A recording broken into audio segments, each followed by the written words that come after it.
Hello everyone, and welcome back to Scary Dark Narrations. Tonight's episode is 5 most disturbing, true dead-of-night horror stories that will haunt you while you sleep.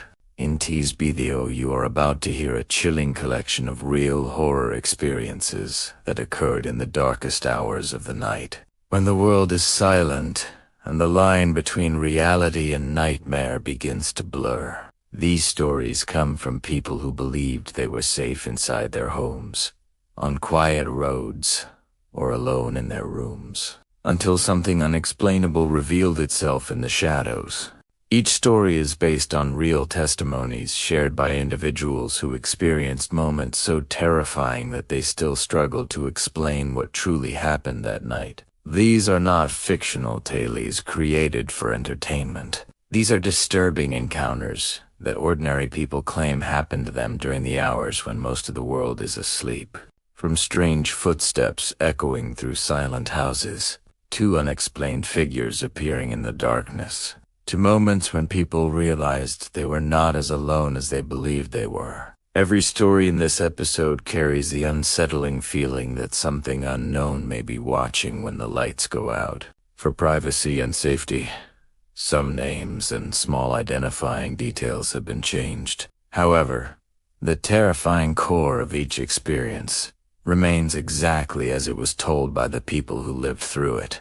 The night has always been a time filled with mystery, but after hearing these stories, you may begin to wonder if some things that happen in the darkness are never meant to be understood. If you are new here, make sure to subscribe to Scary Dark Narrations for more true horror stories designed to send chills down your spine and keep you questioning what may be hiding in the quiet corners of the night. Turn on the notification bell so you never miss a new story when the darkness begins to speak.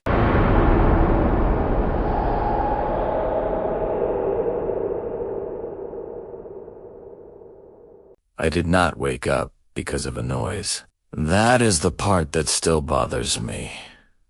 When something wakes you, you expect a reason, a sound, a light, a nightmare, something your brain can grab onto and say, that was it.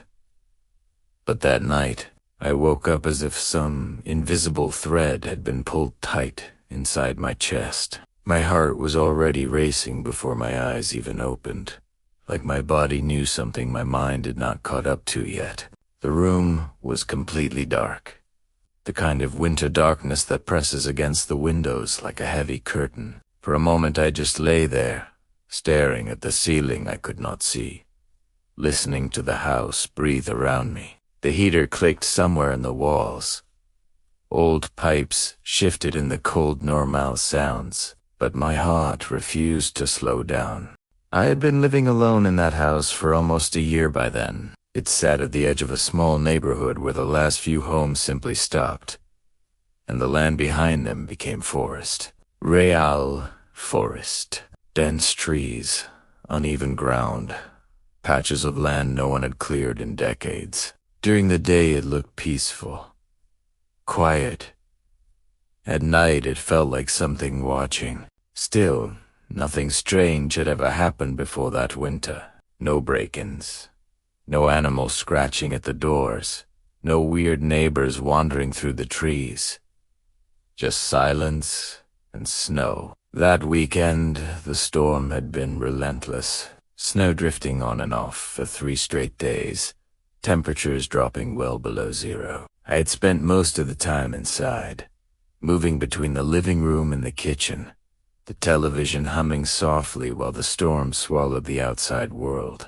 By 11 that night, I was exhausted in the slow, dull way winter does to you. I turned everything off, brushed my teeth, and went to bed. There was only one small detail about that room that mattered.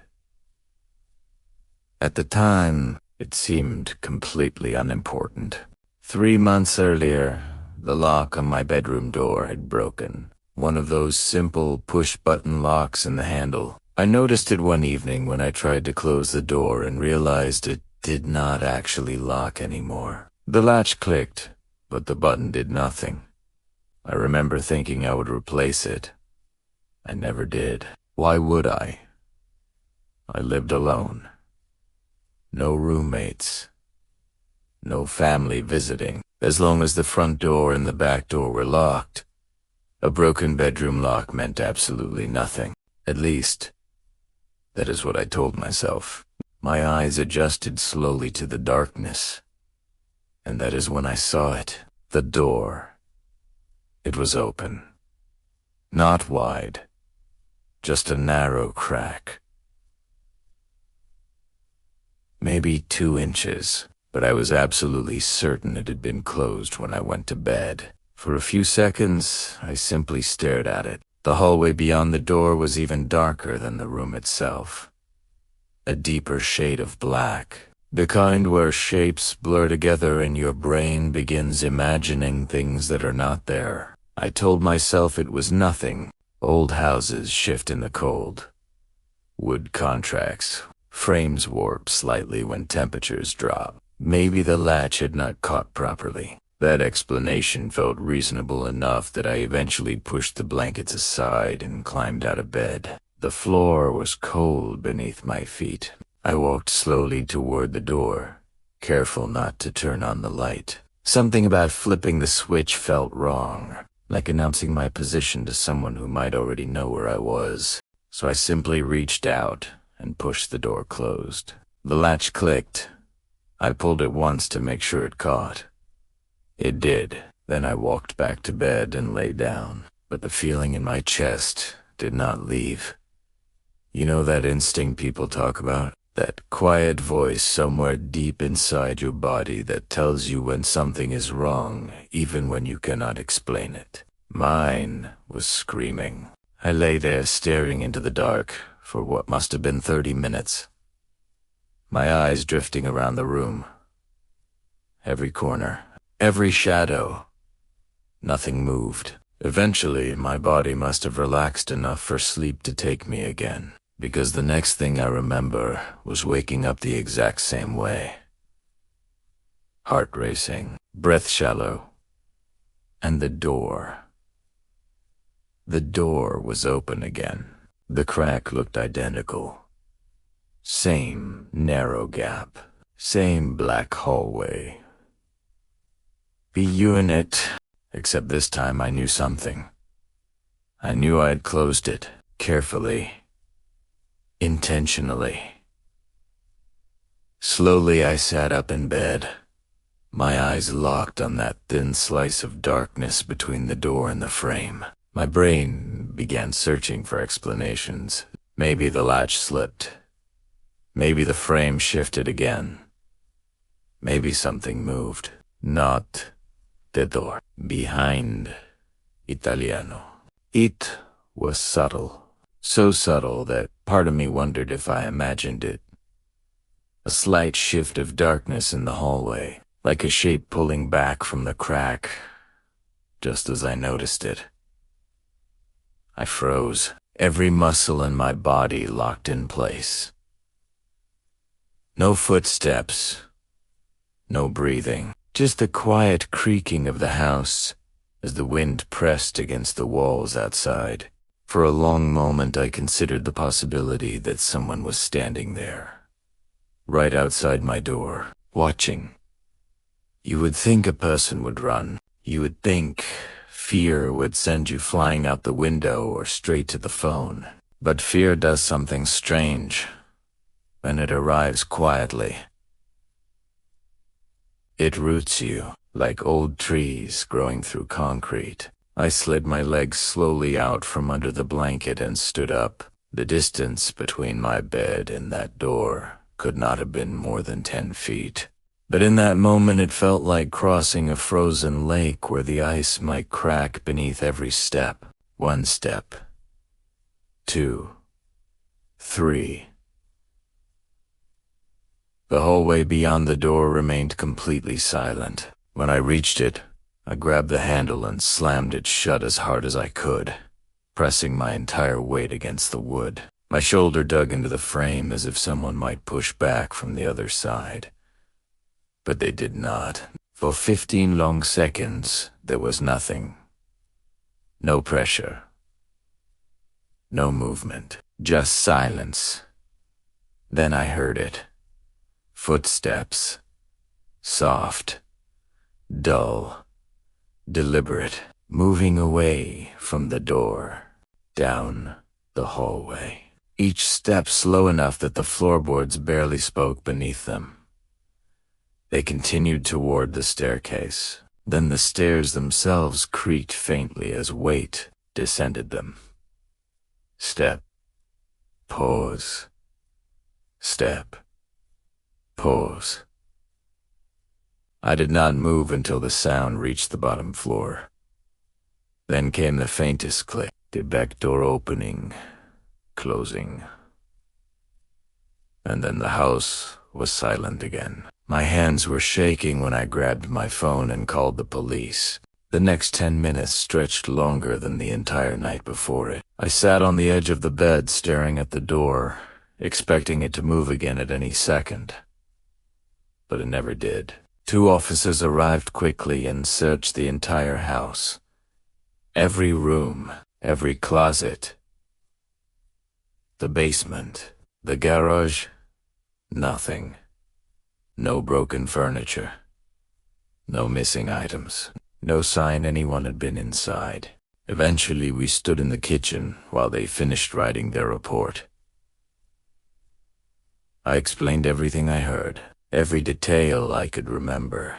As I spoke, my eyes drifted toward the back window that overlooked the forest behind the house, and that is when I saw him. A silhouette, standing among the trees, perfectly still. The distance and darkness made it impossible to see his face, but I could clearly make out the shape of a person watching the house from the woods. I pointed immediately, but by the time the officers turned their heads, the figure was already gone, vanished back into the forest like he had never been there. That was the moment the silence learned my name. Because over the next few weeks, I would learn something far worse than the fact that someone had been inside my house that night. I would learn that whoever he was, he had been coming there long before I ever woke up. The police left a little after 3 in the morning. Their headlights faded slowly down the snowy road until the darkness swallowed them, and suddenly the house felt larger than it ever had before. Not peaceful, just hollow, like a place that had been opened up and exposed. I locked the front door after they were gone, then the back door, and then I checked both of them again, even though I already knew they were locked. My hands would not stop shaking. Part of me wanted to pack a bag right then and leave, drive anywhere that had lights and people and noise. But another part of me kept repeating the same thought over and over. Maybe it was nothing. Maybe it was just someone passing through the woods. Maybe I imagined the figure in the trees, but deep down, I already knew I had not imagined anything. When I turned off the kitchen light and started walking back toward the hallway, I noticed something the officers had missed. The floor, just inside the back door. The snow that had been tracked in was beginning to melt, spreading small dark patches across the wood like bruises. At first glance, it looked like random slush from boots, something the officers themselves might have carried in, but the longer I stared at it, the more a quiet realization began forming in my mind. The footprints only went one direction.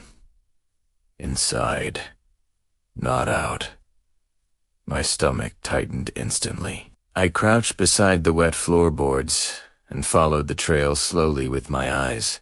The prints moved through the kitchen, across the hallway, and then disappeared near the staircase that led directly to my bedroom. I stood there for a long time staring at that spot on the floor. Then a thought slipped quietly into my mind. The kind of thought you almost refuse to acknowledge because saying it out loud would make it real. What if he never left? The house made a sound upstairs. Just a faint shift of wood, the kind old houses make all the time when temperatures change. but at that moment it sounded like someone adjusting their weight. Without thinking, I grabbed the knife from the kitchen counter. The blade looked ridiculous in my shaking hand, like a prop in a play where the actor had forgotten his lines. Still, I started walking toward the stairs. Each step upward felt slower than the last. The house seemed to grow quieter with every inch I climbed, as if the walls themselves were listening. Halfway up the staircase, the temperature changed. Cold air drifted down from the second floor, colder than the rest of the house, the kind of cold that belongs outside, not inside a heated home. When I reached the top step, I paused. The hallway stretched ahead of me, dark and empty. My bedroom door stood closed at the far end, exactly where I had left it. But something about the hallway felt wrong. The silence was too complete. I took one step forward. The floorboard beneath my foot groaned softly, and from somewhere farther down the hall, I heard breathing. It was faint, slow, not mine. Every nerve in my body fired at once, and I froze where I stood. The breathing stopped immediately, as if whatever had made the sound had realized I heard it. Then there was nothing, just the distant wind brushing against the siding of the house outside. After a moment, I forced myself to move again. Another slow step toward the bedroom, another creak from the floorboards. And then something happened that made my stomach drop so violently I almost collapsed. My bedroom door moved. Not quickly, just a small shift, like a hand had gently pulled it open from the inside. The crack widened slowly until the darkness of the room stared back at me. I did not move. I could not. Every instinct in my body told me there was someone standing inside that room. Someone who knew I was standing in the hallway watching the door open. Seconds passed, maybe minutes. Then the breathing returned, only now it was closer. Not from inside the room, from the hallway. Behind me. The realization slid down my spine like ice water. I turned around slowly. The hallway behind me was completely empty, but the breathing continued, close enough that I could hear the slight tremble of air in someone's throat, close enough that it sounded like it was right beside my ear. I spun back toward the bedroom. The door was fully open now. My mind struggled to understand what was happening. Someone had been inside the house. I heard them leave. The police searched every room. Yet somehow the footprints led upstairs. Yet somehow something was breathing behind me. The logical part of my brain began breaking apart piece by piece. Then the voice spoke, very quietly, almost curious. "Why did you close the door?" Every muscle in my body went rigid. The voice had come from the bedroom, but I had heard breathing behind me seconds earlier. My mouth felt dry as sand. "Who is there?" I managed to say. "No answer." The hallway remained empty. The bedroom remained dark. But a moment later the voice spoke again, closer this time. 3 months. The words floated through the air like something whispered through a crack in the wall. 3 months you slept. My mind raced through memories. 3 months. The broken lock. The door that sometimes felt slightly open in the morning. The strange feeling that something in the room had shifted while I slept. Then another thought forced its way into my mind. What if the first time I noticed the broken lock was not when it actually broke? A floorboard creaked softly behind me. I turned again. Still nothing. No figure.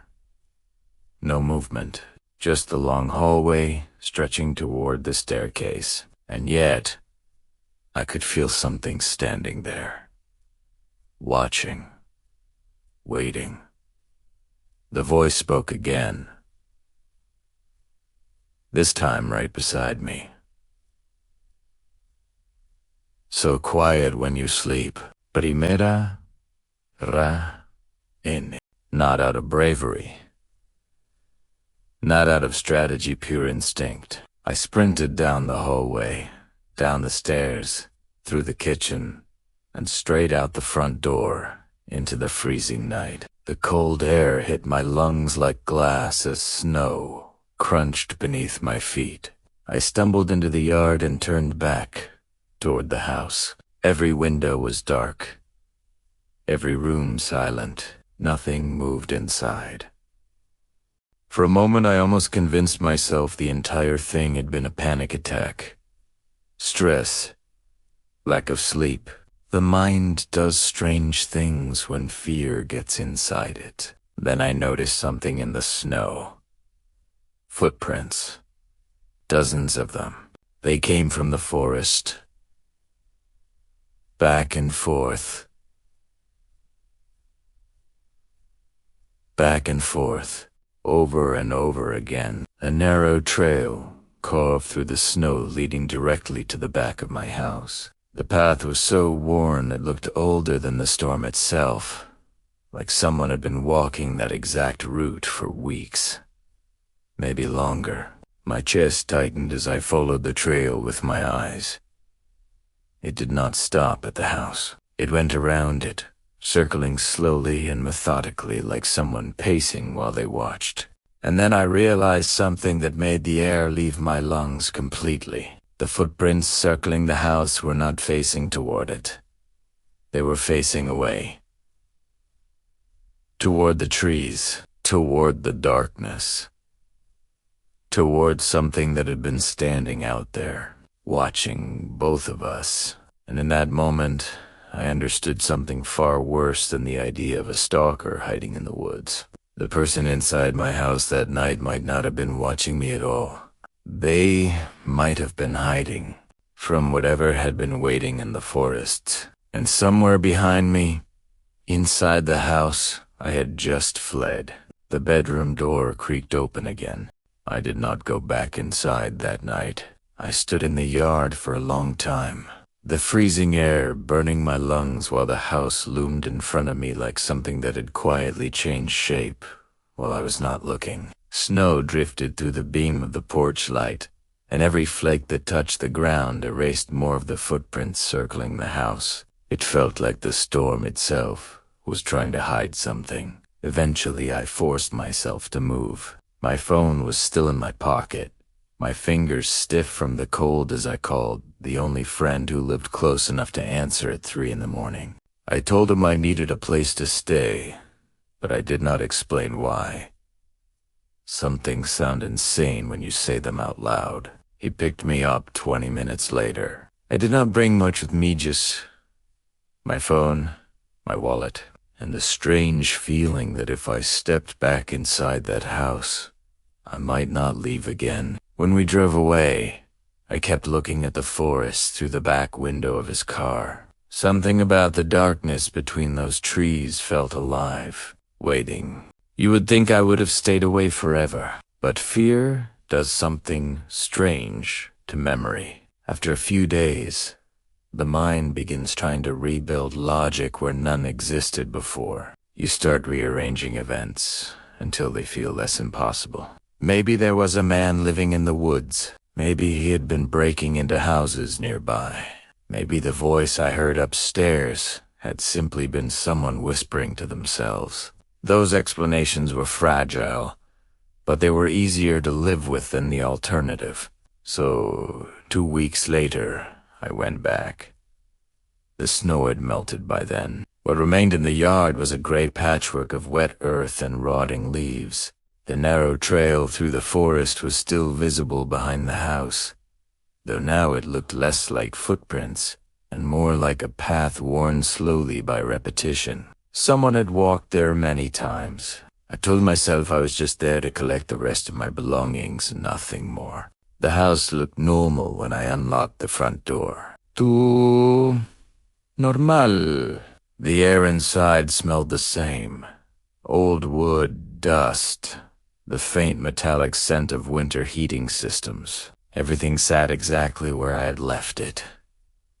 No broken windows, no disturbed furniture. No sign that anyone had ever been there, except for the bedroom door. It was open, not wide, just a narrow crack, the same distance it had been the night I woke up. A slow pressure formed in my chest as I stepped inside and closed the front door behind me. The house was quiet enough that I could hear my own breathing echo faintly through the hallway. I walked toward the stairs without turning on the lights. I do not know why. Maybe some part of me did not want whatever might still be there to know I had returned. The second floor felt colder than the rest of the house, not dramatically colder. Just enough that the air brushed against my skin like a warning. When I reached the top step, I stopped. The hallway stretched ahead of me exactly as I remembered it, empty. Silent. The bedroom door waited at the far end. Something inside me wanted to run again. But another part, the stubborn part of the human mind that refuses to leave questions unanswered, pushed my feet forward. Step B. Step, the floorboards whispered beneath me, until I reached the door and pushed it open slowly. The room was empty. My bed sat where it always had. The blanket still rumpled from the night I fled. The dresser remained untouched. The window facing the forest was dark and still. For a moment, I almost laughed at myself. Then I saw the clock. It sat on the nightstand beside the bed exactly where it had always been, a cheap digital alarm clock with red numbers, glowing softly in the dim light filtering through the window. The seconds ticked forward. Then the display paused for just a moment. The number lingered slightly longer than the others before continuing again. My stomach tightened. I stood there watching the clock for nearly a full minute before it happened again. A pause, longer than the others. And then the numbers moved forward once more. A cold realization slid slowly through my thoughts. That tiny delay had always been there. I had noticed it dozens of times while lying in bed at night. It was one of those small mechanical quirks you stop thinking about after a while. But standing there in that silent room, the pause felt different. Intentional. I leaned closer to the clock, the red digits glowing against the dark. Another pause, and suddenly something moved in the reflection of the clock's plastic screen behind me. I turned around. The bedroom door had closed. I knew I had left it open. The air in the room felt heavier now, thick enough that every breath seemed slower than the last. Then the voice returned, soft and almost gentle. You came back. The words seemed to rise from the walls themselves, not from the hallway, not from the closet, but everywhere. My throat tightened as I tried to speak. Who are you? Silence answered. Then a quiet sound came from the hallway outside the room. Footsteps. Slow, dragging slightly, like someone learning how to walk again. They stopped just outside the door. The clock ticked again, and in that small moment of hesitation, the voice spoke right beside my ear. That is how long it takes. My entire body went rigid. The words came slowly, carefully, as if explaining something simple to a child. 47 seconds after the last breath. The heart stops trying. I felt the room tilt slightly around me. The clock continued counting, but now I understood the pause. It was not hesitation. It was waiting. Waiting for something that had already happened here. Waiting for a moment that had been repeating itself long before I moved into that house. The voice spoke again. You slept through it. Images began sliding through my mind like memories that did not belong to me. Someone standing beside the bed, watching, listening, waiting for the moment. The breathing slowed. 47 seconds. Again and again. The broken lock. The door opening. The quiet footsteps in the hallway. Suddenly I understood something that made my chest tighten with a new kind of horror. The person in the woods, the one pacing around the house, had not been watching me. They had been watching the house, waiting for whoever, or whatever, was inside it. The clock reached the next cycle, another pause, and the voice whispered the final truth. You were never the one I followed here. The bedroom door creaked open behind me. Cold air drifted in from the hallway, and somewhere outside, deep in the forest, something began walking toward the house again. Deliberate, like it had been returning to this place for years. I left that day and never went back. I moved across the country. New apartment, new city, new locks on every door. For a while I believed distance might erase what happened, but last night, while lying in bed, I noticed something strange. The digital clock beside me paused for a moment between seconds, just a little longer than it should. And somewhere in the darkness of my apartment, I heard footsteps. If you have been listening this long, then part of that silence belongs to you now. I will be here again tomorrow night, telling another story from the dark. But ask yourself something first. Will you come back, knowing what might already be standing outside your door?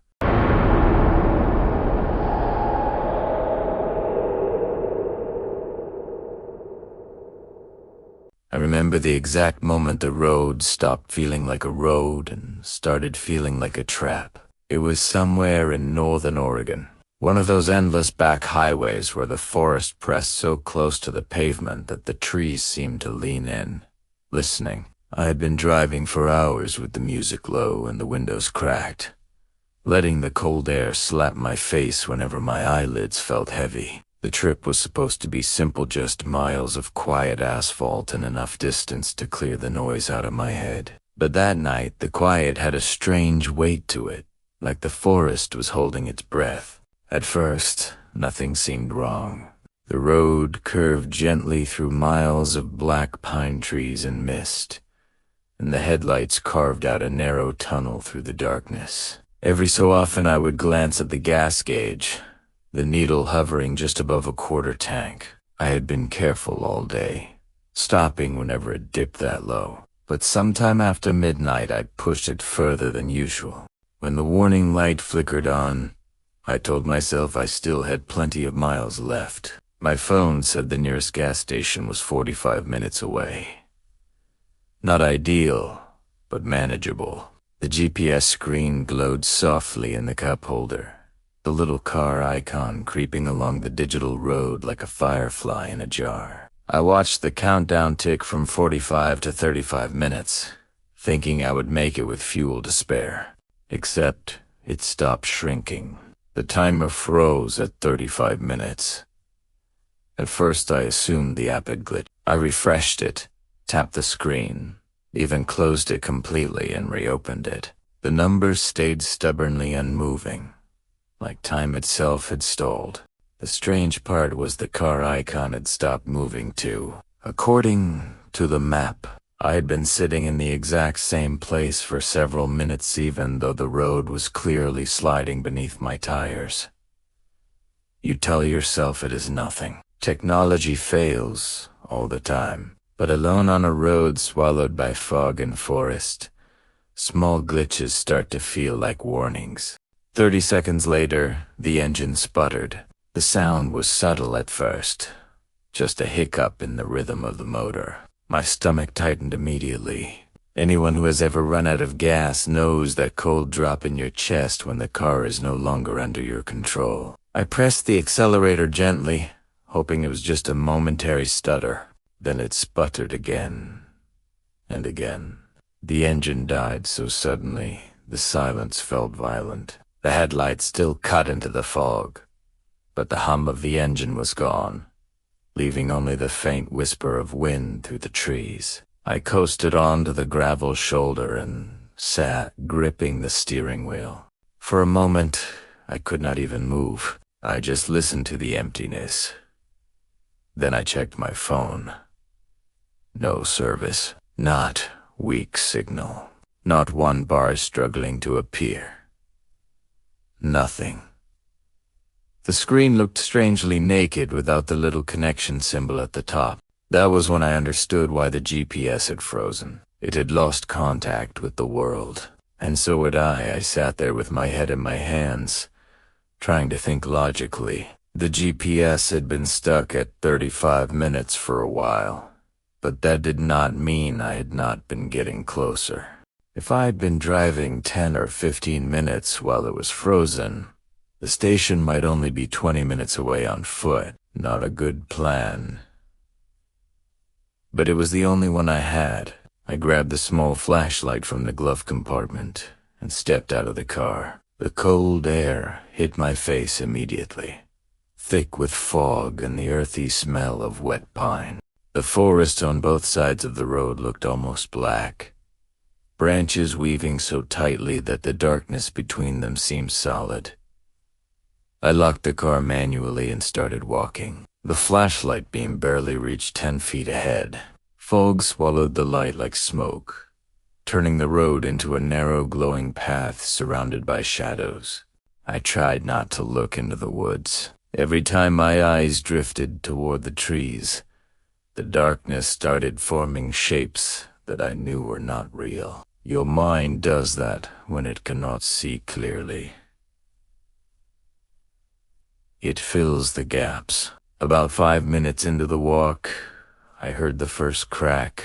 It was sharp and unmistakable. A branch snapping somewhere inside the forest to my left.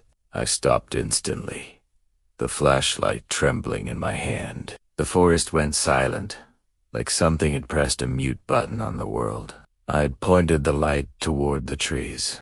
The beam reached the first line of trunks and died there, swallowed by darkness. For a moment I stood staring, feeling that something might be staring back. You would think the logical thing would be to investigate, but fear does strange things to instincts. If you look too long, something will notice. So I turned away and kept walking. A few minutes later, I saw something on the side of the road ahead. At first it looked like a large shape collapsed near the tree line. Maybe a fallen log, but as I got closer, the flashlight beam touched metal, and the truth became clear. It was a car, an old sedan, half buried in weeds and mud past the shoulder of the road. The driver's door hung open slightly, interior dark and empty. It did not look like it had crashed. It looked like someone had carefully driven it off the road and left it there. The unsettling part was how hidden it was. From the road you would never notice it unless walking directly beside it like I was. Any passing driver would see nothing but trees. I stood there staring longer than I should have. The stillness of that abandoned vehicle made my skin crawl. And then the forest moved. Not clearly. Not enough to see faces or shapes. Just shadows slipping between the trunks deeper in the woods. More than one shadow. Running. My heart started pounding immediately. I could hear branches cracking in rapid succession, pacing alongside me through the forest. I began walking faster down the road, forcing myself not to run. Something in my mind told me running would make me look like prey. But the footsteps kept matching my pace inside the woods, always just out of sight. I refused to turn the flashlight toward them. Instinct screamed, seeing would make it worse. Then a truck engine growled behind me. The sound was sudden. I nearly jumped out of my skin. A dusty pickup rolled up beside me, window lowering with a slow mechanical whine. A gray-bearded man leaned out slightly, squinting under the dim glow of the dashboard. "You stranded?" he asked calmly. His voice sounded normal. "Tu no mala." I glanced toward the forest. Every sound had stopped. Dead silence. I told him my car ran out of gas, and I was trying to walk to the nearest station. He let out a short laugh, half amused, half concerned. "You are a long way from that," he said. "Hop in.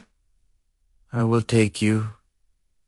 For a moment, I hesitated, but the forest behind me felt like it was listening, so I opened the passenger door and climbed in.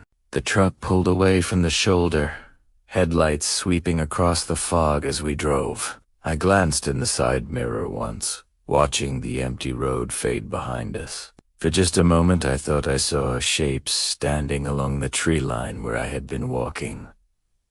Then the fog swallowed them, and that was when the silence learned my name. The truck ride felt slower than it should have, like the air itself was thickening. Every mile, the fog pressed harder against the windshield, and I realized the forest seemed endless. The man said nothing, only occasionally glancing toward me, like he could feel the panic crawling under my skin. I kept trying to piece together what I had seen: the shadows, the abandoned car, the footsteps, but the memory felt like it belonged to someone else. Fear started bending time. Minutes stretched into impossible gaps. At one point the road curved sharply, and for a second I thought we were back where I had started. My stomach dropped. I turned to look at the man, but his face was calm, unnervingly calm, like he had been expecting me all along. I tried to speak, but my throat tightened. A rustling from the forest outside caught my attention, and I swore the shadows moved closer. My pulse raced. I wanted to believe it was all imagination, but then the truck slowed. Something was out there. A shape appeared in the headlights, a figure too still, too tall, just on the edge of the woods. The man said nothing, simply kept driving, his hands steady on the wheel. Every instinct screamed to stop, to get out, to run, but my legs were frozen. The GPS on my phone flickered back to life, but the numbers made no sense. 35 minutes again, then back to 42, then 35. I realized the forest was playing with perception. I questioned every step I had taken. Was I really moving forward?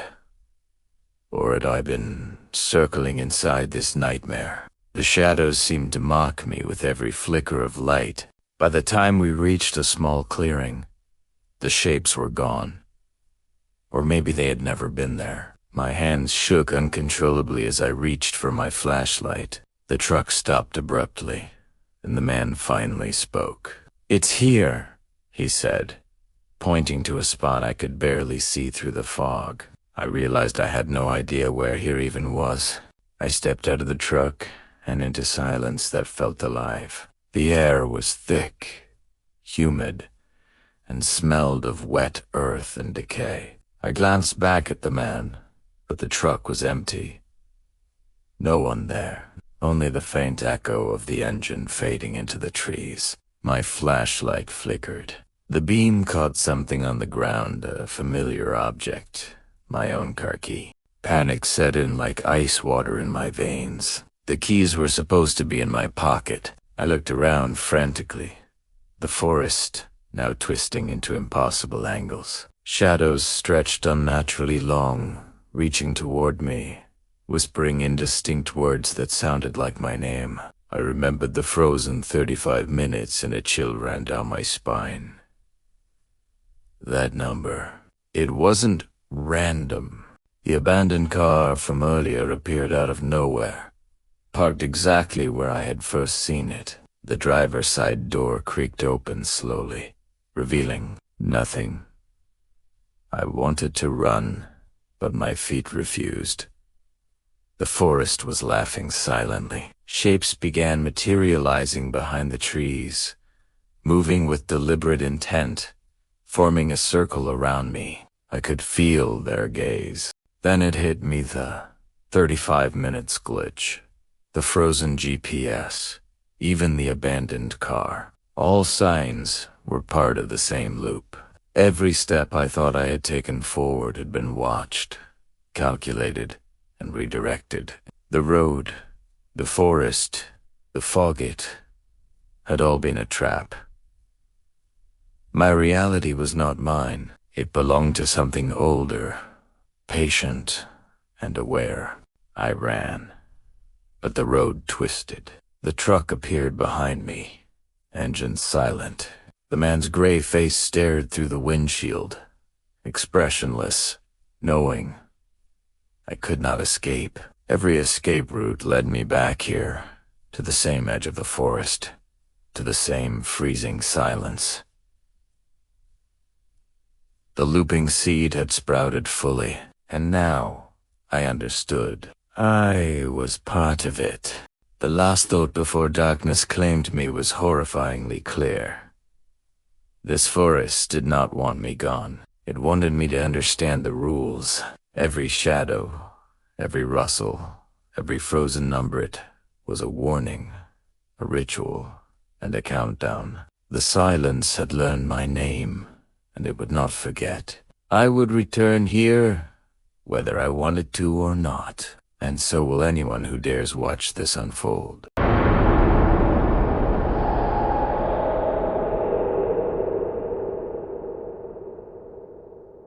I had booked an Airbnb in the spring of 2022, thinking it would be a simple escape from everything. The cabin was small, tucked deep into a forest where the trees pressed close enough to blot out the sun in the late afternoon. There were several other identical cabins scattered across the property, but the paths connecting them were faint, overgrown, and unmarked, like trails that existed only for the owner to move silently through the woods. I had no agenda for this trip, just a desire to breathe, to step away from the city and its constant noise, and perhaps to remember what it felt like to feel still. At first, it was peaceful.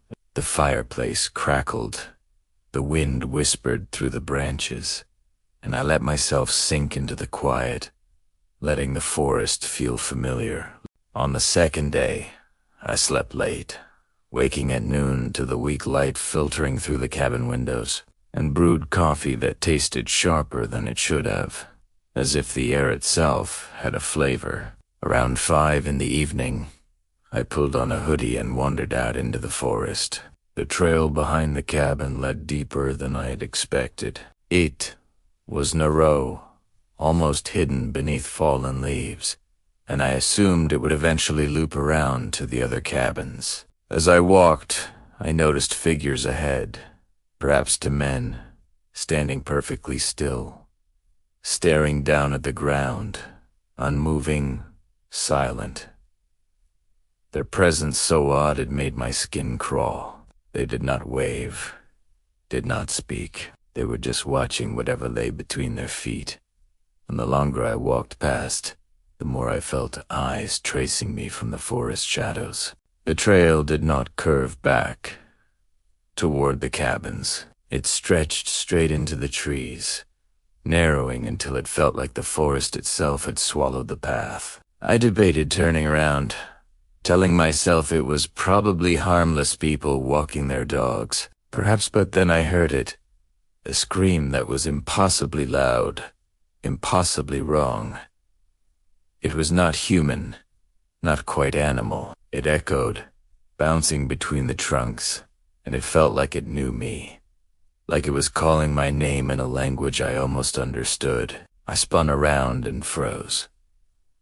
The men I had seen earlier were now on the trail behind me, standing motionless, facing me, and I felt the weight of their gaze even from that distance. My pulse thundered, my breath quickened, but when I took a step backward, they moved aside into the trees and vanished as if they had never been there at all.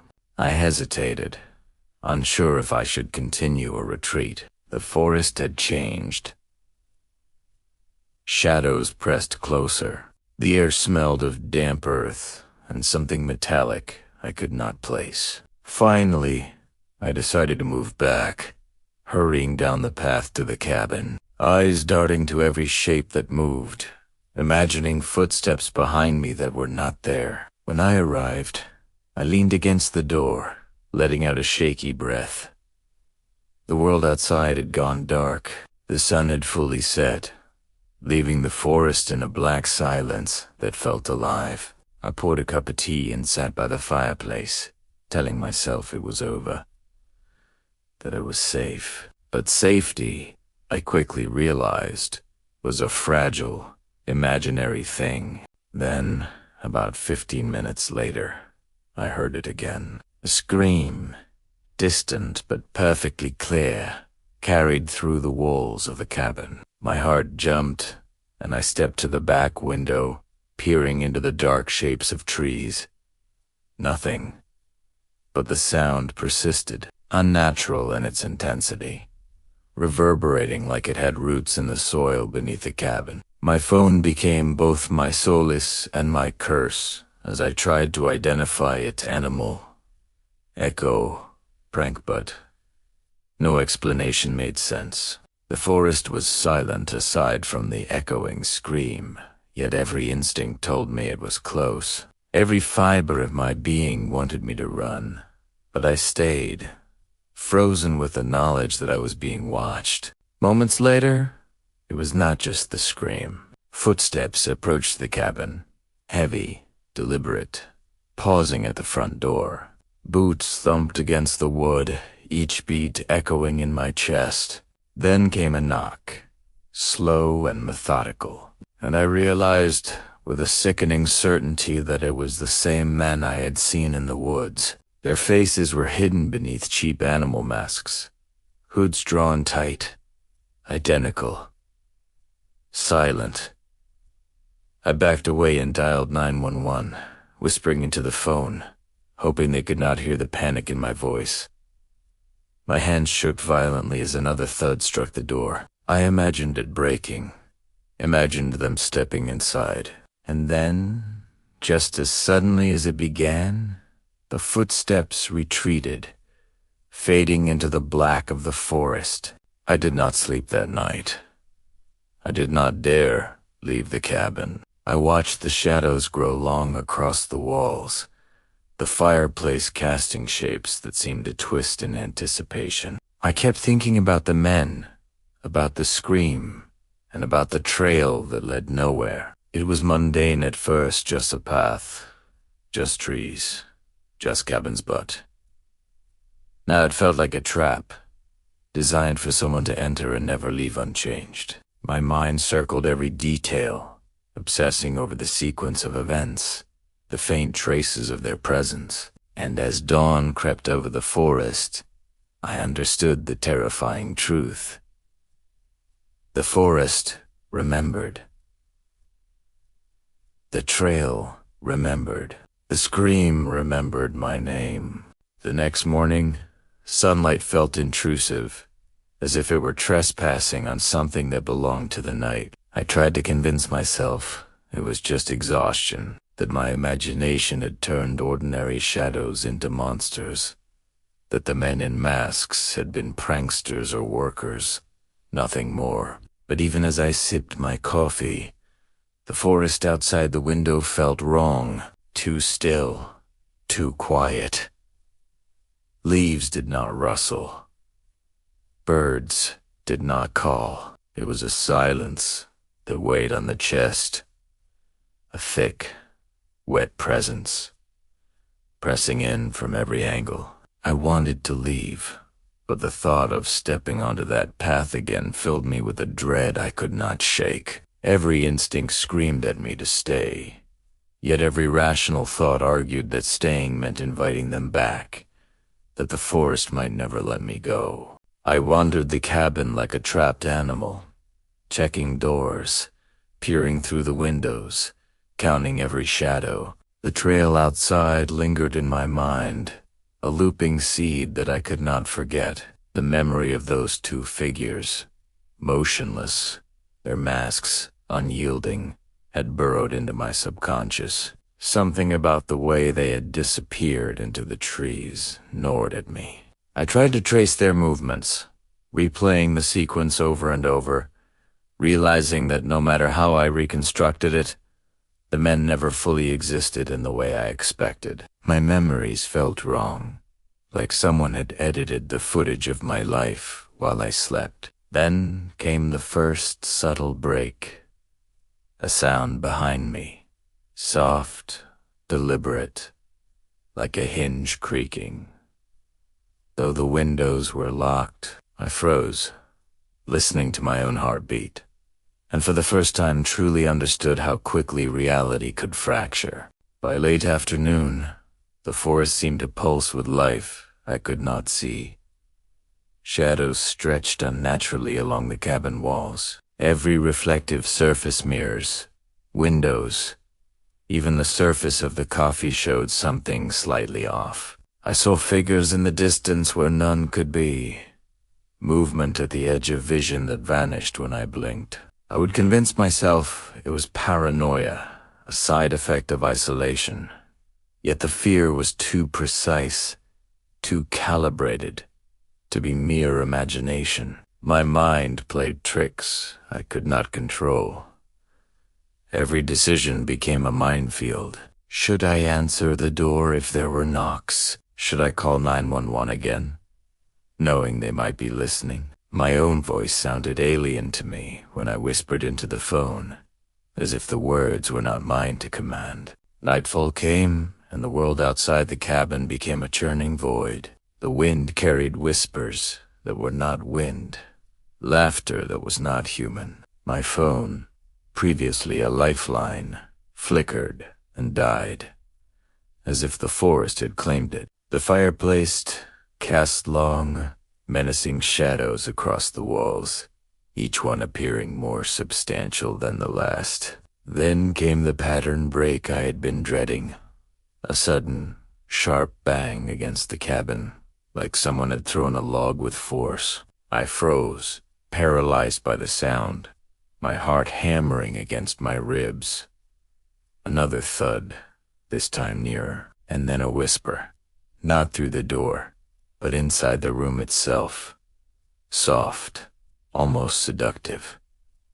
"You shouldn't have come back." He spun around nothing. Only the flickering shadows, only the forest reflected on the windows. My mind began to fracture, time slowing and speeding without pattern. I tried to leave, rationality giving way to terror, and yet every exit seemed impossibly far, every hallway elongated, like the cabin had expanded, consumed by the dark presence I could feel but never see. The memory of the trail outside came back in a horrifying clarity.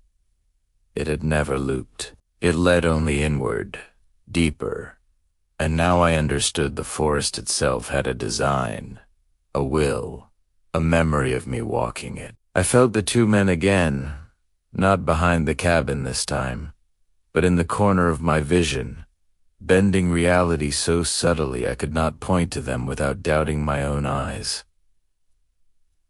Fear rooted me like an old tree. I wanted to run. I wanted to scream.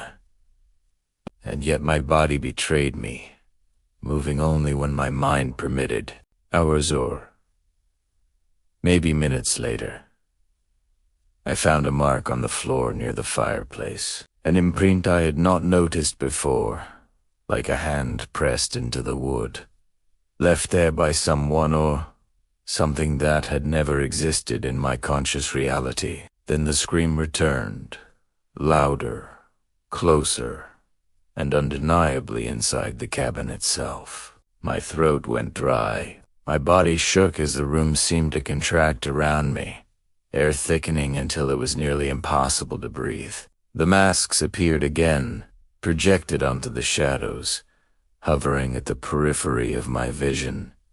Identical, watching, waiting. Panic became a living entity, feeding on itself, and I realized the forest outside had never left. It had followed me inside, I stumbled toward the front door, dialing 911 once more, but the line was dead. Ten primeras a W. It's a knife mark in the wood. Precise, deliberate, angled exactly like the one the cop had documented the night before. My stomach twisted. Someone had been here again. Or perhaps someone had never left. The boundary between past and present blurred, and I began to question everything. Had I actually fled the trail the first night, or had I never left at all? Every memory, every step, every sound looped back into itself. The forest, the cabin, the trail each was alive. Each remembered, and each seemed to know exactly how to manipulate my terror. I was no longer walking through a space. I was walking through fear itself, and it had become a labyrinth I could not escape.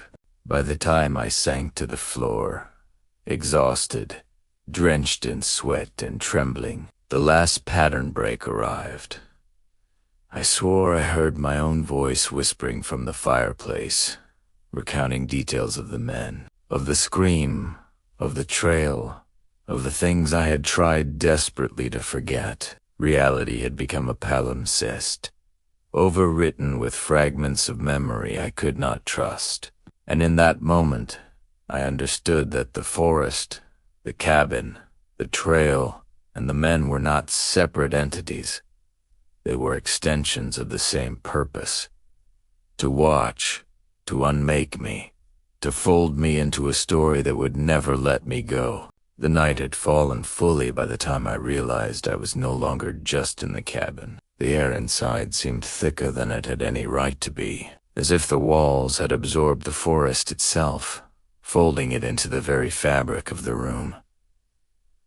Shadows did not simply move, tabriated, pulsing with the rhythm of my terror. I sank to the floor, trying to ground myself in what was real, what was tangible, but every surface reflected fragments of the forest, the trail, and those two men whose presence had long since stopped feeling separate from the house. The fear that had built over days now pressed against me like a living weight, and I understood, with a clarity that froze my blood, that there would be no escape.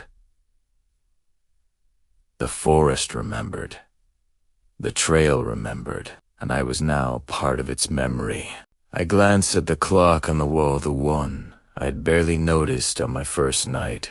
Its second hand, the very one that always hesitated at the 47-second mark, ticked methodically, mocking me. That tiny, insignificant detail from before now felt like a warning I had ignored.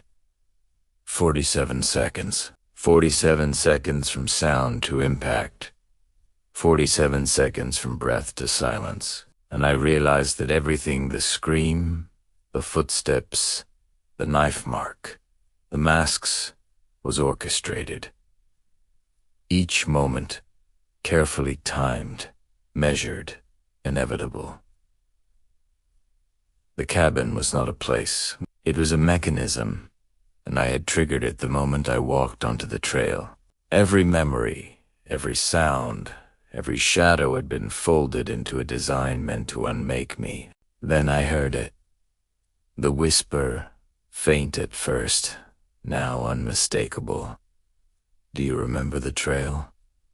My stomach dropped. I had thought the forest outside was something separate from me. I had believed I could retreat to the cabin and find safety. But now, the whisper came from the very walls, from the air itself. The trail, the path I had walked, the unlooping corridor of trees that had seemed mundane had never led anywhere except inward, pulling me further into this maze of fear. Every decision I had made, every step, every glance over my shoulder, had been anticipated, tracked, folded into the very architecture of my own terror. I could not tell if I was recalling the past or reliving it in the present, but I knew that the two men, the masks, and the scream were no longer external. They were extensions of the forest, extensions of me, and extensions of the inevitability I could not fight. Time lost meaning. The scream returned, closer, sharper, and now I understood it was not just outside. It was in my chest, in my head, embedded in my pulse. I tried to speak, to call for help, but no sound left my mouth. My phone remained dead. The line to the outside world severed as though the forest had anticipated my every move. And then, in a final, horrifying clarity, I saw them. Not through the windows, not in the doorway, but in the flickering reflections on the floorboards and the fireplace glass. They stood as they had in the woods, identical. Masks, flawless and unyielding. Faces turned toward me, and they smiled, or I imagined it. The air was electric, humming with a presence I could feel pressing down on my bones.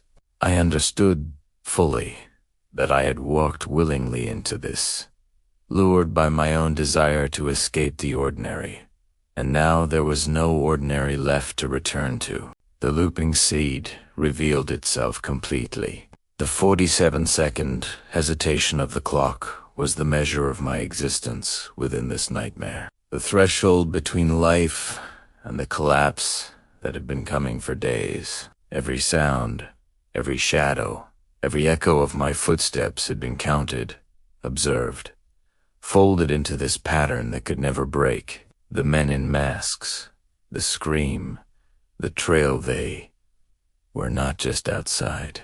They had been inside all along, waiting in the corners of my mind, shaping my perception until there was nothing left to trust. I could no longer differentiate my memories from reality. Every image, every sound, every beat of my heart was part of the curse, a story written in real time that I could not escape. By dawn, the cabin had become a tomb of my own making. I sank fully into the floor, trembling, unable to move, while the shadows pressed close, whispering fragments of my own thoughts back to me in distorted form. I understood now that the forest, the trail, the men, and even the scream were infinite. They would return for anyone who followed the path I had taken, anyone who thought they could step away unscathed. I closed my eyes, knowing that when I opened them, the cycle would continue. The cabin, the forest, and the looping seed would remain, waiting for the next person, the next wanderer, the next observer who believed that stepping into the woods could be harmless. And as I lay there, reality fragmenting entirely, I whispered, barely audible even to myself, "I'll be here in the shadows next day. But will you return, knowing what waits in the dark?" The walls seemed to pulse in agreement. The air thickened. The scream, distant and yet undeniably near, carried through the corners of the cabin, and I realized that I was no longer just a victim. I was a part of the story itself, an echo folded into the forest, the trail, and the inevitable terror that awaited the next step, the next wanderer, the next soul who thought they could escape the unbroken pattern of fear.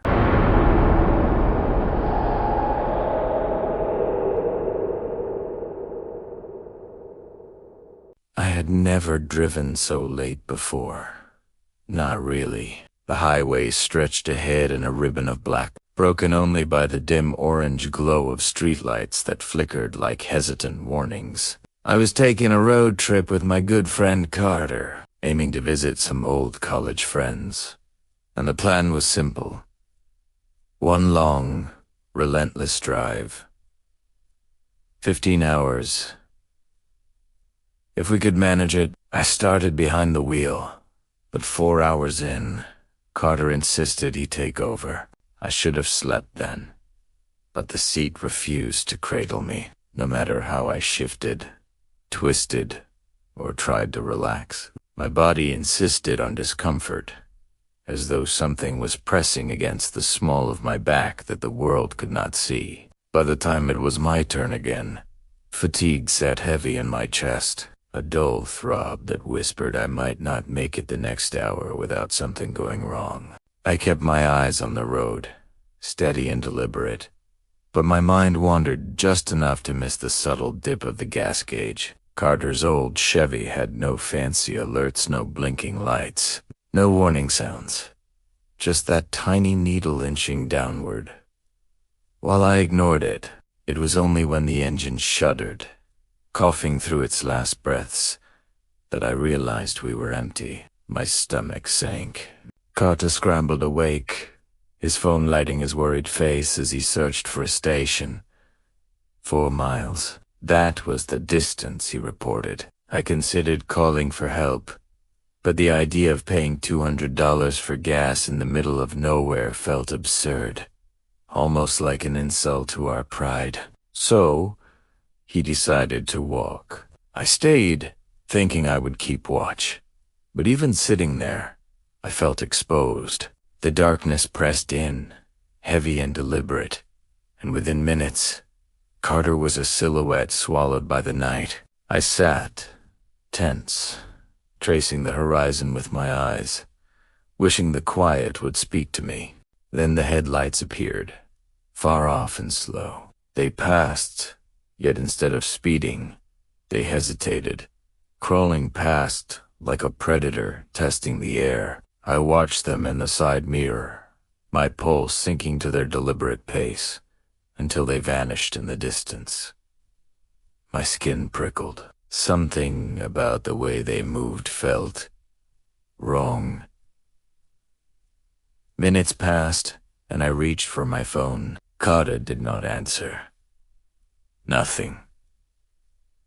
The ringing dragged into the silence, and then I heard it faintly, a whisper in the grass, a glow from his phone, almost mocking in its remote. I left the car, locking it behind me, stepping into the stillness that felt alive in its emptiness. Each footfall echoed with nothing but the ringing in my ears, a signal of isolation that the night had conjured for me alone. I jogged, calling his name, straining against the darkness, and for a moment, I feared I might be alone forever in this nothingness.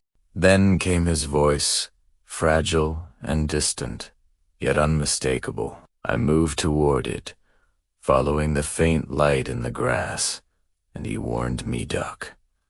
My body obeyed before my brain processed why. A car emerged from the dark, slow, deliberate, exactly like before. They were searching, and the realization clawed at me like cold fingers.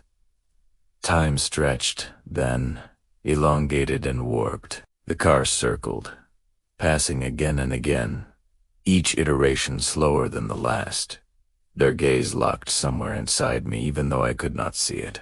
Carter and I crouched in the grass, our breaths shallow, our hearts negotiating with panic. When the car finally disappeared, we ran, the road beneath our feet turning into something unfamiliar, threatening. At the gas station, bright and sterile, the relief should have been simple. But as Carter recounted the encounterman stepping out, watching, waiting for a chance to grab him, the unease persisted. We were safe for now, yes, but my mind could not stop running the scenario, rewinding it, imagining what might have happened if the shadows had decided differently. Something about the night refused to let go. The rhythm of the headlights, the hesitant pauses, the unnatural patience of whoever had been out there, it stayed with me, coiling around the edges of my memory. The world felt normal enough when we drove away,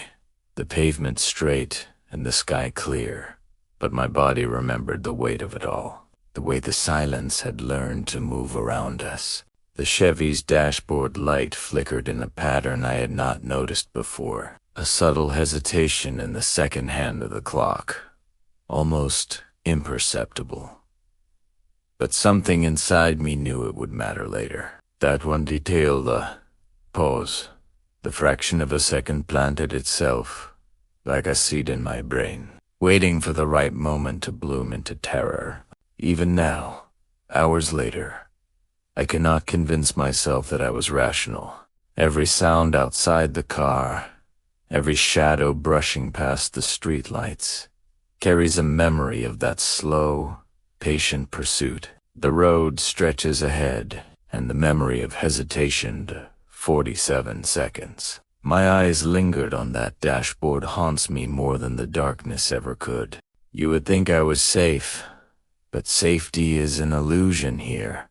One that unravels the moment you stop watching, the moment you believe that the worst has passed. Then, in the quiet, the silence learned my name, whispering it through the still air in a way that made my own heartbeat feel like a drum warning me of things I could not yet see. I keep turning it over in my mind, the way the car had moved, the way the night had bent around us, the way Carter's voice had quavered before the shadows swallowed it. It is not just memory, it is anticipation. A slow tightening that will not release. I cannot explain why, but a part of me knows this is only the beginning. Something waits, patient, precise, and it remembers the hesitation, the 47 seconds that will matter more than I am ready to admit. And as I look out the window at the empty highway stretching beyond, I know the night has only started teaching me its rules. The memory of the highway refused to fade as we drove on, yet the world outside the car began to blur in a way that felt deliberate, almost malevolent. The lines on the road twisted subtly, as though the pavement itself was bending to test our attention. Carter was silent, his eyes fixed straight ahead, but I noticed him glancing at the rearview mirror more than once. At first, I thought it was caution, the lingering fear of the car that had pursued us. Then I realized he was watching something else, something I could not see. Shadows flickered in the corners of my vision, stretching longer than the streetlights allowed, and the darkness seemed to pulse with awareness. You would think my exhaustion would numb me, but it sharpened me instead, every nerve a taut wire ready to snap. A sudden movement out of the corner of my eye made me jerk the wheel slightly. For a heartbeat, I thought it was another car, but when I turned, there was nothing, just the silent highway and the rhythmic glow of distant lights. Then the world shifted again, imperceptibly, like a photograph being replaced with another almost identical one. I glanced down at the dashboard, and my stomach dropped. The fuel gauge, which should have been climbing after our stop, now hovered dangerously close to empty again. Carter noticed it too, his knuckles whitening on the wheel. But when he swore under his breath and reached to check, the gauge flickered back as if nothing had happened. My pulse thumped in my ears. Something was wrong with reality, or maybe it was us. I tried to focus, to rationalize, but my thoughts kept fracturing. Memories of that night on the highway clashed with what I was seeing now. Had Carter really walked to the station, or was I remembering it wrong? The sky darkened more quickly than it should have, clouds thick and low, smothering the moonlight in an instant. Shadows coiled around the trees that lined the road, their branches clawing at the windows. The silence was no longer empty. It was full of expectation. I felt eyes, countless and patient, watching us from the darkness. Then, just as quickly, it was gone. Carter muttered something I could not hear, and the words felt wrong when I tried to parse them in my mind. The first pattern break came without warning. A loud bang echoed from the back of the car, reverberating through the cabin, and we both jumped as if struck. My hands clenched the wheel. "It's just the road," Carter said, but his voice carried a tremor he could not mask. I nodded, though I did not believe him. We drove on in tense silence, only to be met minutes later with another shift of blur of motion in the corner of my eye. This time, unmistakably human. A figure, or the semblance of one, moved beside the car, keeping pace effortlessly. My stomach lurched. I swerved, and the figure vanished. Carter's eyes widened. "Did you see that?" he whispered. I nodded, but even as I did, the edges of my vision rippled. The world around us was fragmenting, memories and reality overlapping until I could no longer trust either. Time distorted next.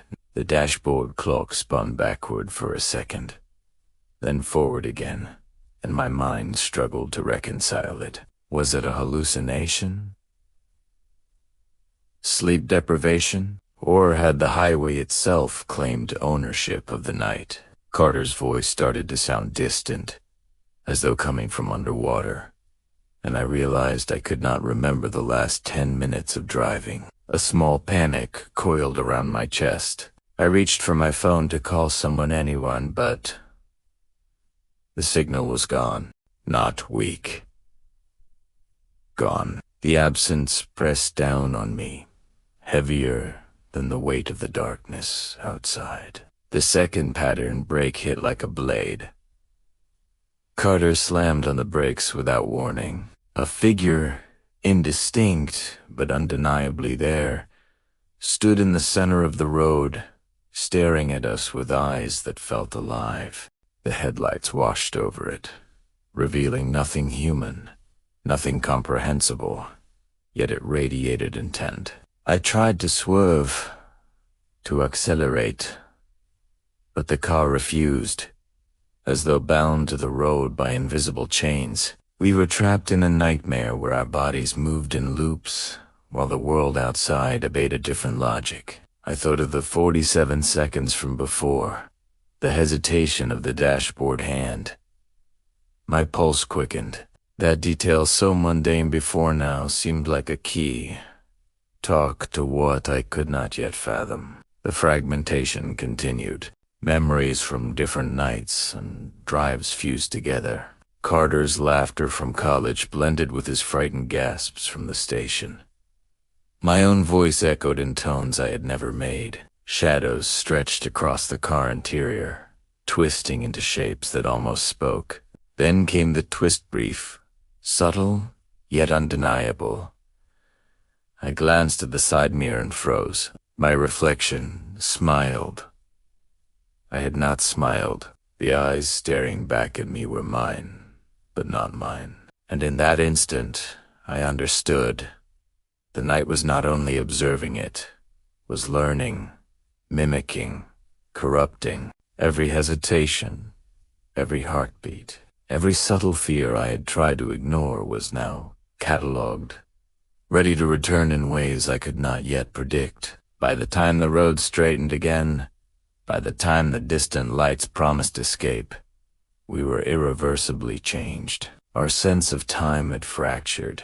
Our understanding of what was real or remembered splintered into shards, too jagged, too pieced together.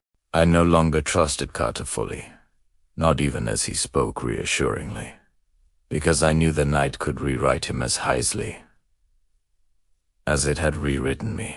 The slow, deliberate headlights from before began to replay in my memory with variations sometimes faster, sometimes slower, but always purposeful. Each iteration added layers of dread. My chest tightened, my palms ached, and the ache of unspent fear settled deep in my bones. And then, finally, it happened. The point of no return. A highway sign flickered, its letters warping and rearranging before my eyes. The message was simple, direct, and chilling. Do not look away. My head snapped up. Carter was goner. Maybe I had imagined him leaving. The road stretched endlessly ahead, the darkness beyond growing thick, almost tangible. and I realized that whatever was hunting us, whatever had begun with hesitant headlights, would not relent. I had been drawn into something larger than memory, larger than the night and every familiar landmark. Every comforting thought dissolved under the weight of the inevitable.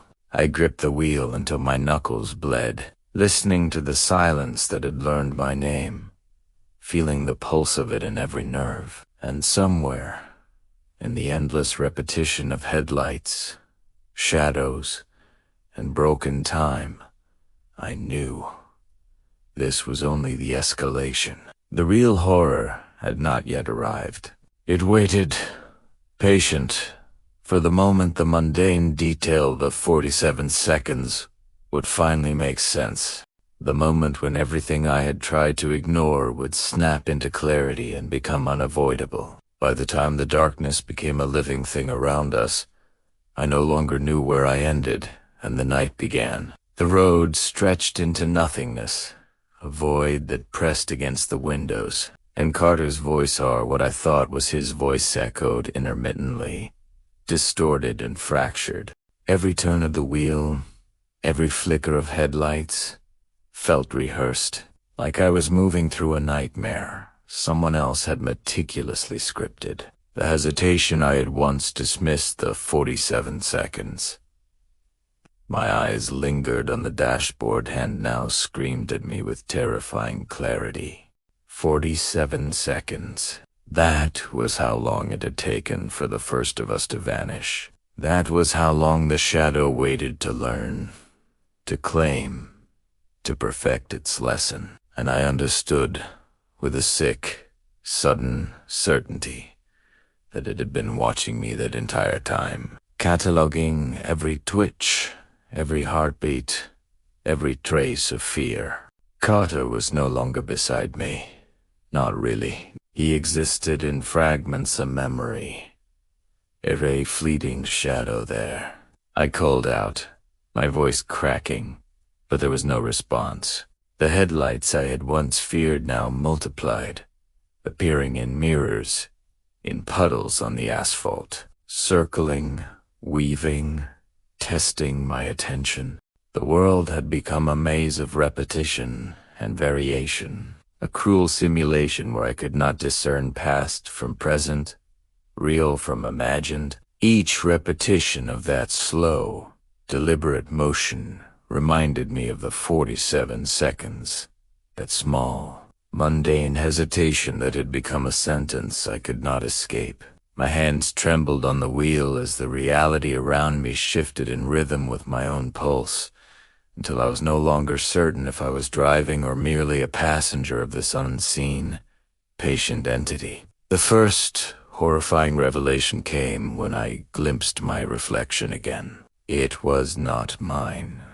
It grinned at me with knowledge I did not possess, its eyes dark and hollow, mirroring the same impatience of the headlights. Every fear I had ignored, every small doubt I had rationalized, was laid bare in that image. I realized, as the darkness pressed closer, that the night had not only learned mine, Namit had learned me, dissected me, and now it was performing a meticulous replay of my worst instincts.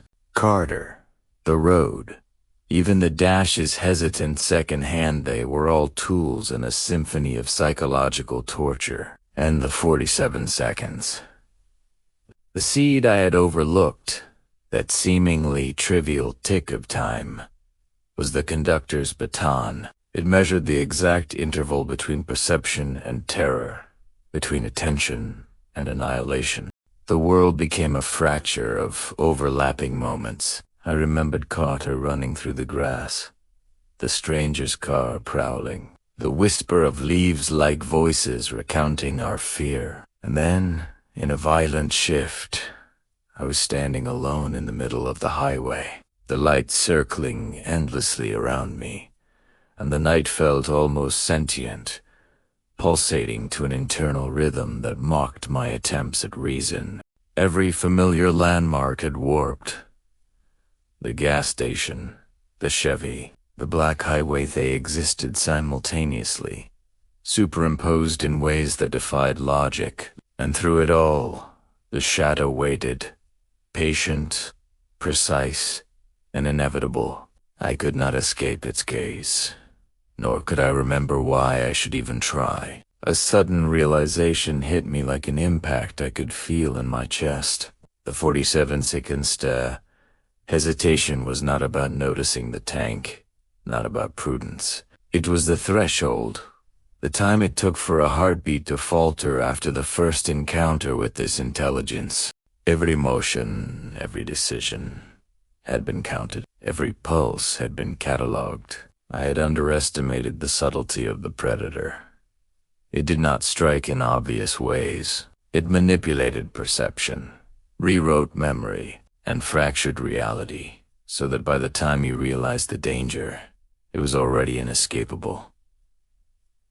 Carter had been a rehearsal. The highway had been a lesson, and I was the final student, trapped in the curriculum of terror, forever being graded on my fear. The headlights appeared again, but this time there was no car.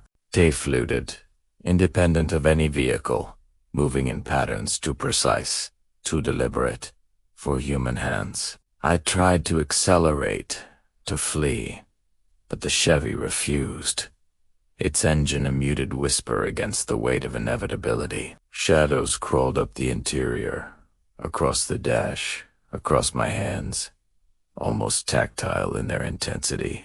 The night had learned me, and now it was teaching me the final lesson. Surrender is a concept. Resistance is a memory. Fear is a permanent condition. My voice cracked as I screamed for Carter, for help, for anything, but the echoes returned distorted, repeating my own desperation back to me in mocking cadence.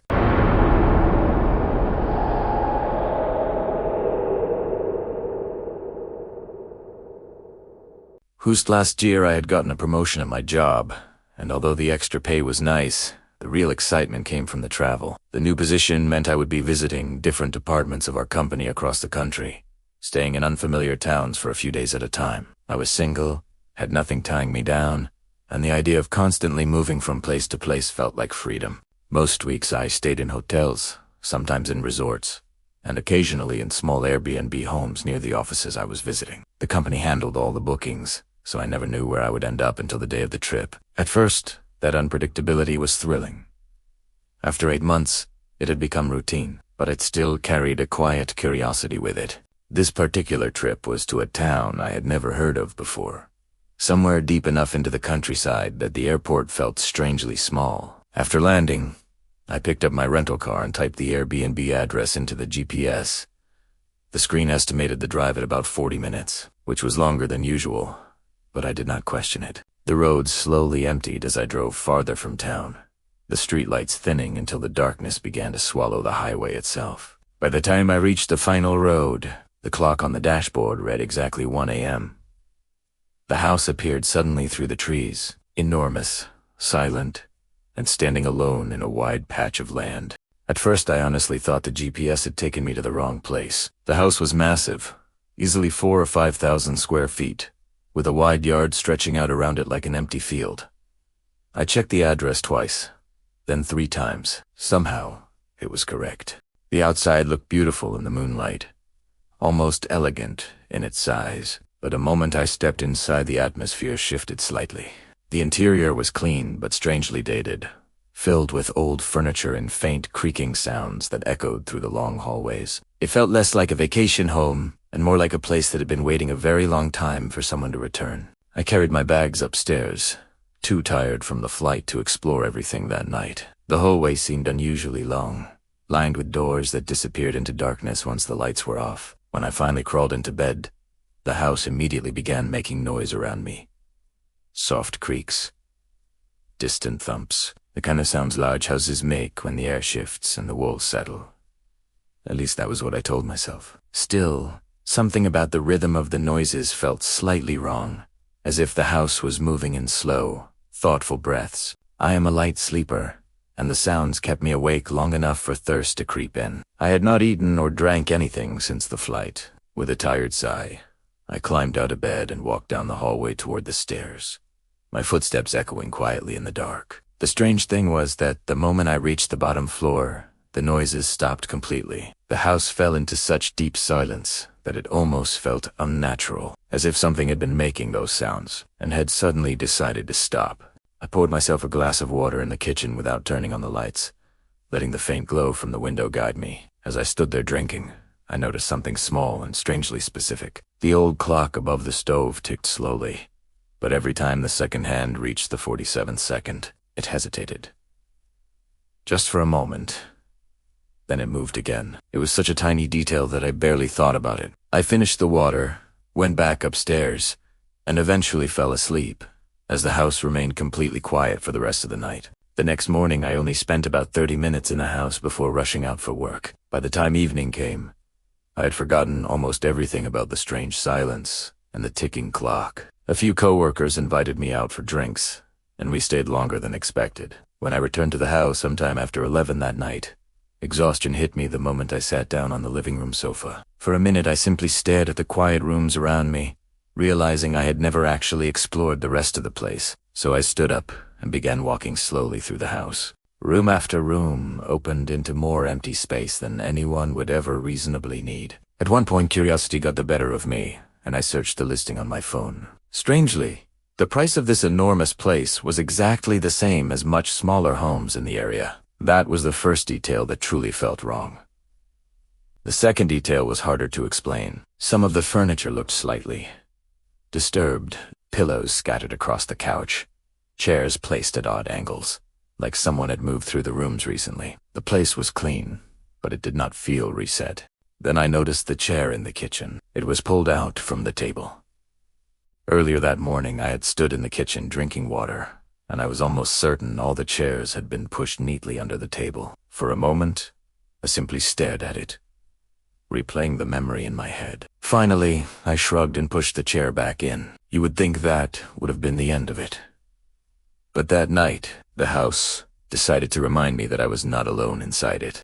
I went upstairs, took a quick shower, and climbed into bed, letting exhaustion pull me toward sleep. My eyes had just begun to close when a sound crawled up through the floorboards beneath me. The creaking had returned, but this time it sounded different. Slow, deliberate. And then I heard something that made my skin tighten. Footsteps. Soft, careful footsteps moving somewhere in the kitchen below me. I sat up in the darkness, listening as a cabinet opened, then closed. Another step. Another movement. Someone was downstairs. My mind struggled to decide whether I was imagining things, but when I quietly opened the bedroom door, the sounds did not stop. They continued.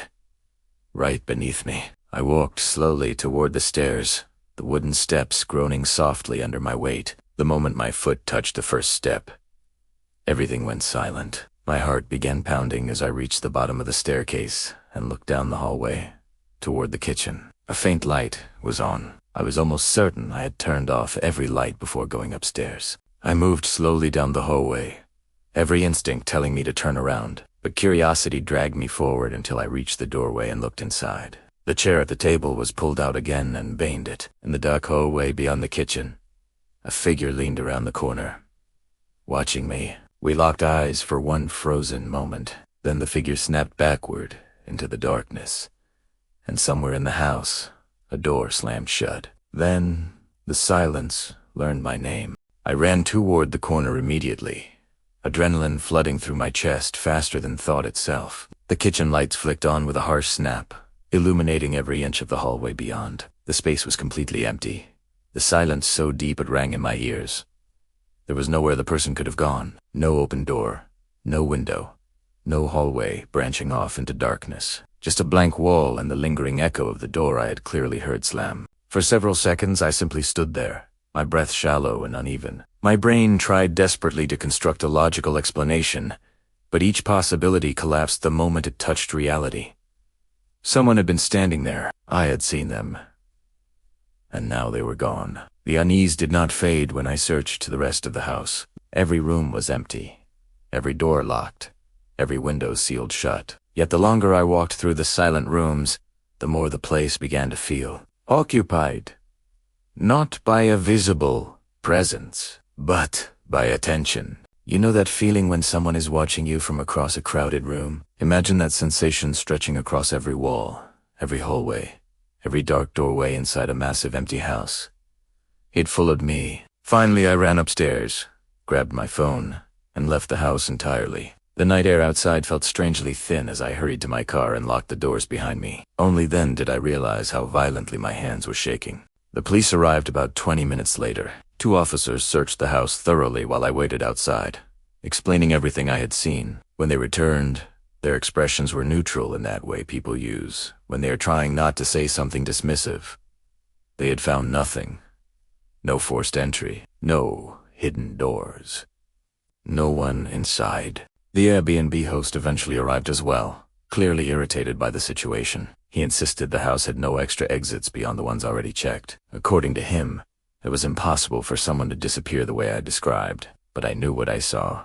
The most unsettling part was when the host mentioned something almost casually. "There are no doors where you said the person ran."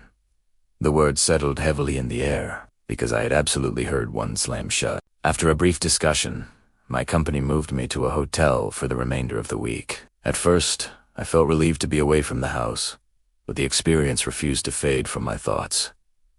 Instead, something stranger began happening. Every night at the hotel, just before falling asleep, I would hear a faint ticking sound somewhere in the room. A clock, perhaps, or maybe the quiet rhythm of plumbing in the walls, except each time the ticking reached the 47th second. It hesitated, just like the clock in that house. The realization crept slowly into my mind like cold water. I had never mentioned the clock to anyone. Not the police, not the host, not even my coworkers. And yet the memory of that hesitation began repeating itself in my head constantly. I found myself checking clocks everywhere I went, waiting for the moment the second hand reached 47. Sometimes it paused, sometimes it did not. But the fear had already planted itself too deeply. One night, unable to sleep, I opened the Airbnb listing on my phone again. Something about the house continued bothering me. The photos looked normal at first glance, but the longer I stared at them, the more subtle details began surfacing. Furniture positioned differently, lights turned on in rooms I did not remember seeing. And in one photo of the kitchen, the chair was pulled out. At first, that seemed like nothing, but then I noticed something else. The timestamp of the photo. It had been uploaded only 3 days before my stay. That meant someone had taken the picture recently, which raised a question I could not stop thinking about. Who had been sitting in that chair? The next morning, curiosity turned into obsession. I searched for the property address online, digging through rental records and public listings. Most results were ordinary until I stumbled across an old local news article buried deep in the search results. The house had not always been an Airbnb. Years ago, it had belonged to a family who vanished suddenly. No signs of struggle, no evidence of departure. Their belongings remained exactly where they had left them. 4 people, gone overnight. The article mentioned something else. Neighbors had reported strange noises from the house 4 weeks before the disappearance. Footsteps, cabinets opening, chairs moving as if someone else had already been living there. That night, I finally understood something terrifying. The figure I saw had not been surprised to see me. It had been waiting, and somewhere inside my memory, another detail began replaying itself with unbearable clarity. The clock. The hesitation at 47 seconds. The moment when time itself seemed to pause. Because when the police searched the house that night, they had told me something else I barely registered at the time. The clock in the kitchen had stopped completely. Frozen. At exactly 12:47. And the silence inside that house had not started when I arrived. It had started the moment something else left. Part 3. Revelation and the Curse. I wish I could say the story ended there, that I moved on, that the strange experience slowly faded into an unsettling memory from a long work trip. But that is not how this works, because about 3 months after the incident, I received an email from the Airbnb host. At first I assumed it was some kind of automated message asking for a review. Instead, it contained a single sentence. Another guest reported hearing someone inside the house. Attached was a security photo from the property. It showed the kitchen. The chair was pulled out, and someone was sitting there.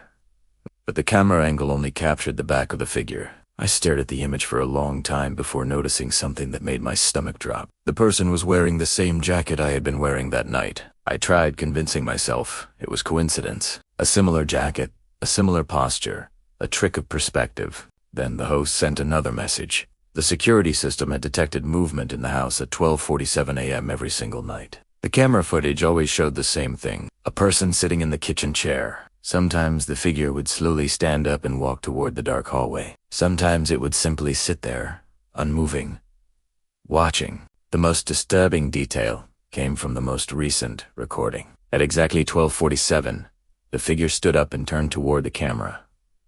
For the first time, its face was visible. The host had blurred the image slightly in the email, but the outline was unmistakable. It was me.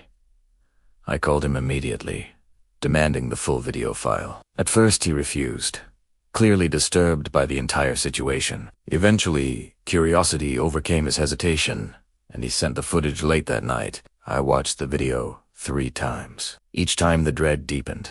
The figure entered the kitchen from the same dark hallway where I had seen someone watching me. It moved slowly, like someone waking from deep sleep, then sat in the chair and remained perfectly still for 47 seconds. Then it stood up again and disappeared around the same corner. No doors opened, no footsteps echoed, just silence. That was when the final realization hit me. 47 seconds. The hesitation of the clock, the frozen time, the exact length of every appearance on the camera. 47 seconds is how long the brain can remain conscious after the heart stops beating. That house was not haunted by a person. It was replaying the final moments of the people who died there.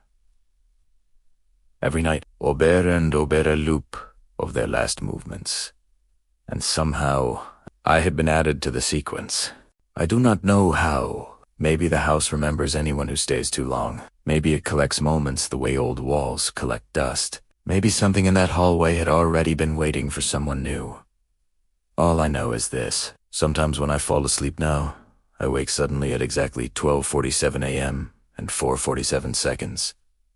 Permit, I cannot move, I cannot breathe. I can only feel the quiet sensation of someone standing somewhere behind me, watching the moment repeat itself, waiting for the loop to begin again. And if you are listening to this story right now, there is something you should probably do.